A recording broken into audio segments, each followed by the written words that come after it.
Guys, magandang umaga po sa inyong lahat. Dito po tayo ngayon sa Rabiran. Ito po, Rabiran to po. Ganito po ang paggarit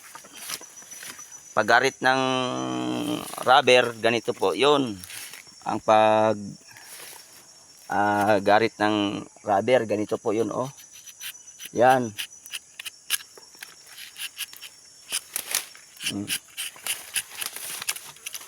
Yan po ang paggarit ng rubber. Ito po ang buhay dito sa amin sa sa Mindanao.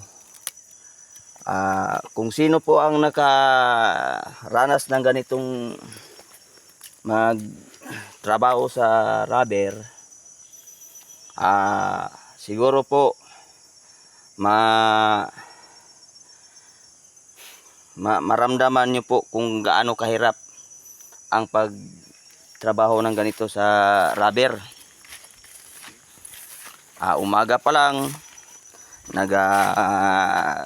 garit na ng rubber, pagkatapos magkulik na naman sa kanyang dagta.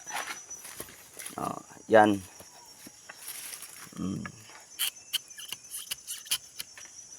Ito po ang sa rubber.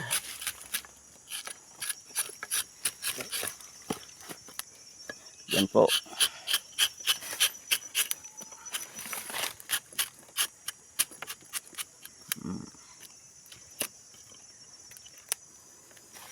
Yan po ang niya, yung dagta niya. Yan. Ito po, yung dagta niya. Yan. Malawak pa po itong garitan ko po. Ito, kakaya mo yan. Napakadami pa po ito. Yan, napakadami po itong rabiran. Malawak tong ginaanuhan ko po. Yan. Paki-follow po, paki-shout out sa page ko po. Kung sinong nakaranas nito, nang galing dito ng probinsya,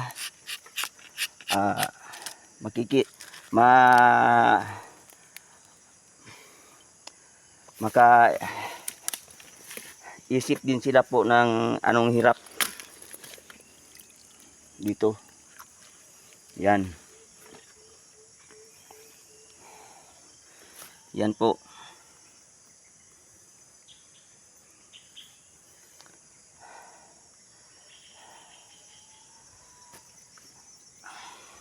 Sa totoo lang po, ang buhay namin dito sa Zamboanga, ito po ang hanap buhay namin ng ng rubber. Yan. Yan po. Yan. Kasi mahirap lang po kami eh. Mahirap lang po talaga kami. Ito lang ang trabaho namin, ito lang aasahan namin sa aming buhay, na makapira at makapangbili kung anong kakailanganin sa buhay, pagkain, ulam, lahat ng gagamitin sa pangbahay. Dito lang po kami umaasa sa trabaho namin. Maaga pa garit na kami ng rubber. Tapos hindi pa kami matapos pa garit, uulanin naman kami, mawas out naman. At saka murang-mura talaga pa dito ang rubber ngayon. Yung nakaraang buwan, umabot pa ng 45, 46. Ngayon 33 na lang, 34 ang kilo. Dapat sana rin pansin din ito ng ating gobyerno na dapat pa taas-taasan din ang price nito kasi ito lang aasahan namin ditong nagrarubber.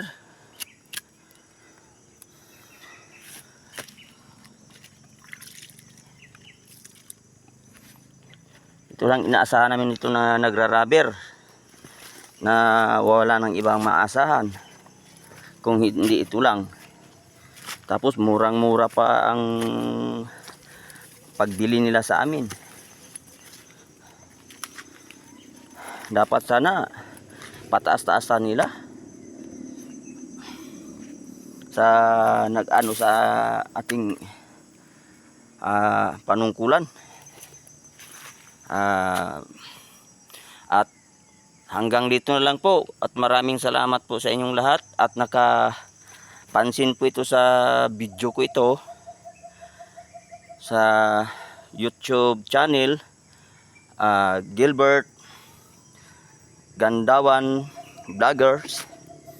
Paki-share po, paki-follow, paki-like naman po. At God bless you sa inyong lahat at maraming salamat po. Magandang umaga po sa inyong lahat.